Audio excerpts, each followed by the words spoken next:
चलिए सभी बच्चे, आज की जो हमारा सेशन है वो है आपका विश्व भूगोल।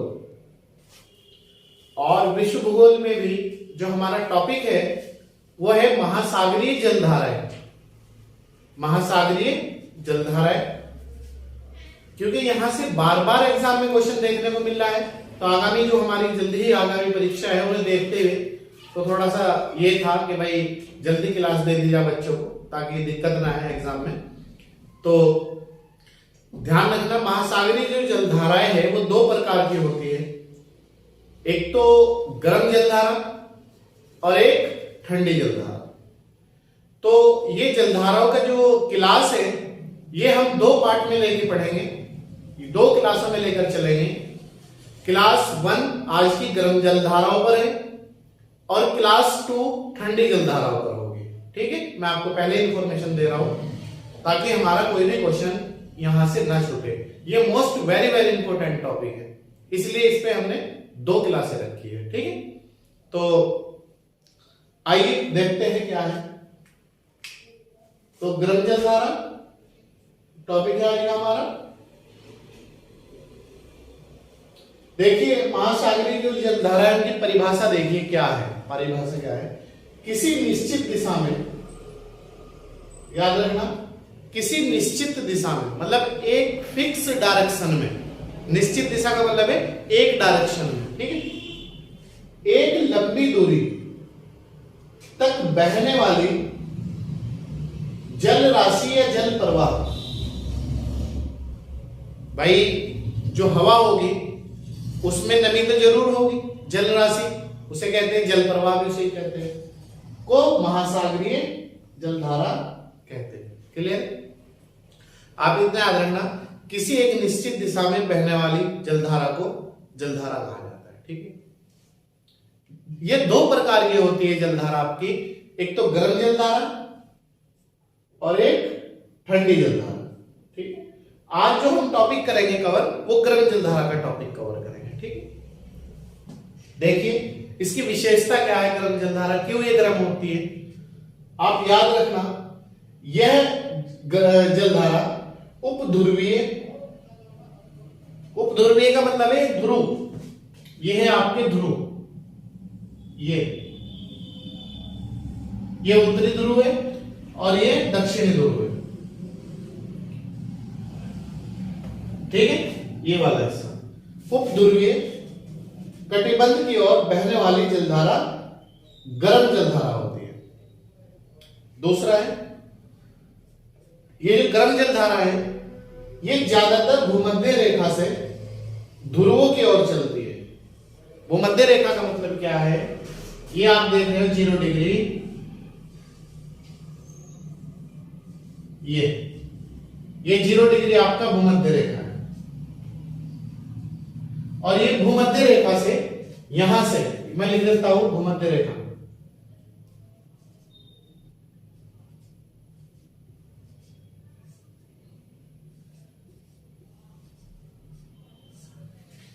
ये आपकी भूमध्य रेखा है ये। ठीक है, ये भूमध्य रेखा से ऊपर की ओर और यहां से नीचे की ओर। तो यहां क्या है, कारण क्या है, मैं आपको बतला दूं कि ये जो ये एरिया है भूमध्य रेखा का, यहां सूर्य हमेशा सीधा पड़ता है और यहां हमेशा तापमान उच्च बना रहता है, हमेशा तापमान उच्च बना रहता है, हाई टेम्परेचर रहता है। तो यही कारण है कि यहां हाई टेम्परेचर होने के कारण यहां इधर लो टेम्परेचर रहेगा, इधर ऊपर, और यहां नीचे भी लो टेम्परेचर रहेगा। आप एक चीज बताइएगा मुझे, गैस सिलेंडर है, ठीक, गैस सिलेंडर में गैस का पूरा फोर्स है या नहीं है ना। जब वो गैस सिलेंडर फुल हो जाता है और हम उसमें गैस डालते हैं तो वो गैस बाहर को आएगी या अंदर को जाएगी, आप ये बताइए मुझे। बाहर को आएगी ना।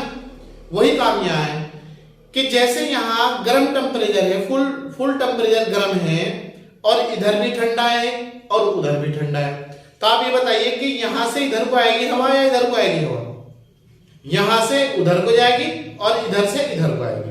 तो वही काम है कि भूमध्य रेखा से यहां टेम्परेचर ज्यादा होने की वजह से जो हवाएं चलेगी वो ध्रुवों की ओर चलेगी, और जो ध्रुवों की ओर चलेगी हवा भूमध्य रेखा से, वो गर्म हवा होगी, और ठंडी हवा से जो रास्ते में मिलेगी उससे ज्यादा टेम्परेचर उस हवा का होगा। तो यही है पॉइंट दूसरा, ये ज्यादातर भूमध्य रेखा से ध्रुवों की ओर चलती है।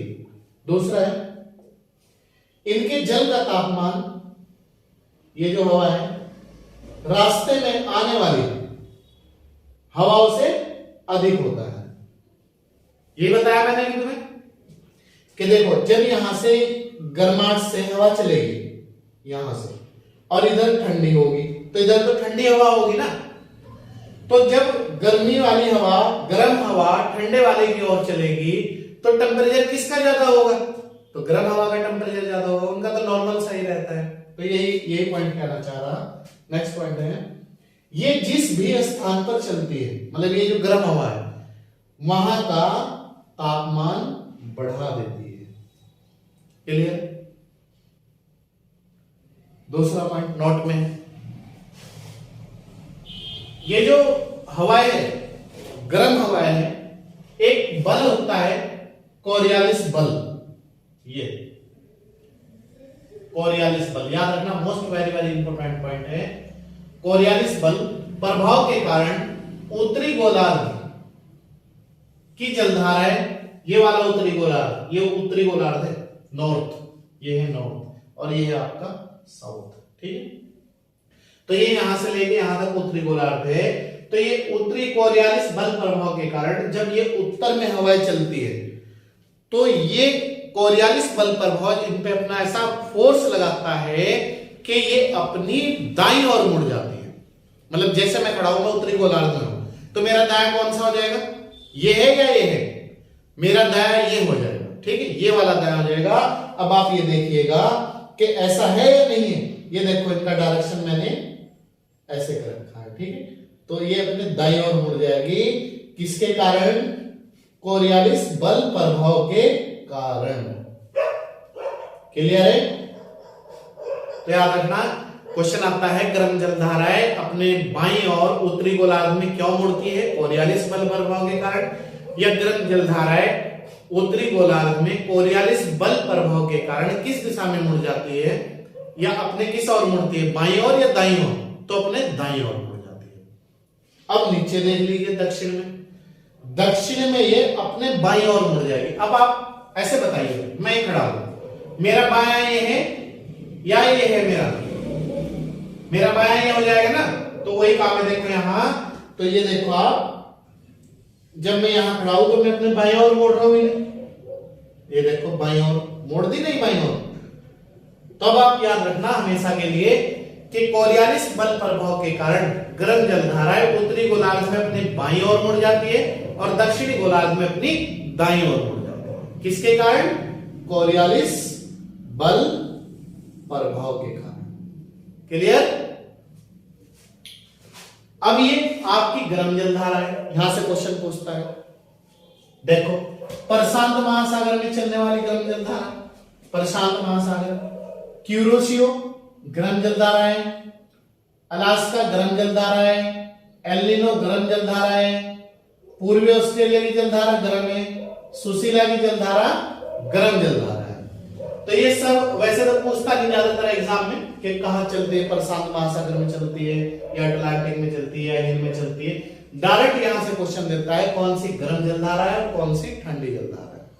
तो ये आपकी सुशीमा की जलधारा गर्म है, पूर्वी ऑस्ट्रेलिया की जो जलधारा है वो गर्म है। मैं आपको इंफॉर्मेशन दे दूं पहले ही, कल ये नेक्स्ट क्लास में टॉपिक होगा। पश्चिमी ऑस्ट्रेलिया की जलधारा ठंडी जलधारा है।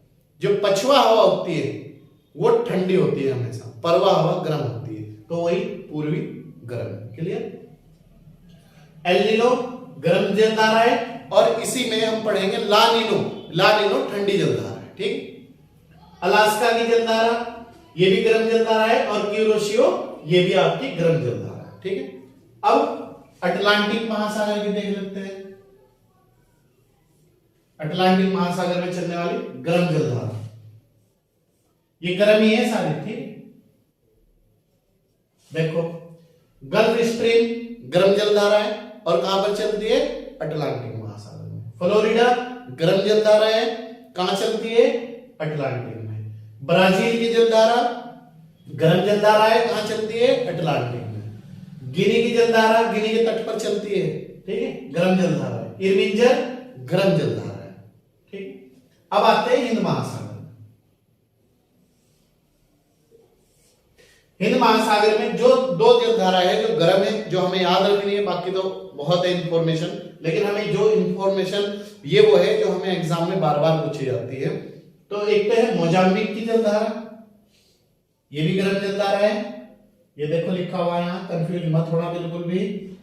और अगुल्हास की जलधारा, ये आपकी गर्म जलधारा है। तो ये था आज का हमारा टॉपिक गर्म जलधारा पर और विश्व भूगोल। क्योंकि हम ज्योग्राफी को दो भागों में डिवाइड करके पढ़ते हैं, इंडियन भूगोल और विश्व भूगोल। इंडियन भूगोल की भी हमारी क्लास कंटिन्यूटी के साथ चल रही है और विश्व भूगोल की आज पहली क्लास है। आप इसे बढ़िया करके पढ़िएगा। कोई दिक्कत आए तो आप हमें कमेंट बॉक्स में कमेंट करके बताएं। आप बिल्कुल भी किसी भी चीज की टेंशन ना लें, ठीक है। कुछ भी चीज अगर समझ में ना आए तो आपका वेलकम है क्लास में, ठीक है। और अगर आप उत्तराखंड रुड़की आसपास के एरिया से हो तो आप ऑफलाइन आकर भी हमें क्लियर कर सकते हो कि सर ये हमारी समझ में नहीं आया, ये आपने यूट्यूब पर वीडियो छोड़ी थी, ये आपकी ऑनलाइन क्लास थी, हमें समझ में नहीं आया, आप हमें इसे समझा दें। तो आप लोगों का, सब लोगों का आपका स्वागत है, चाहे वो लड़का हो चाहे लड़की हो, ठीक है। हमारी तो ये थी आज की हमारी क्लास। चलिए खैर मिलते हैं आपसे हम नेक्स्ट क्लास में। तब तक आप अच्छी तरीके से पढ़िएगा और फुल एनर्जी के साथ पढ़िएगा।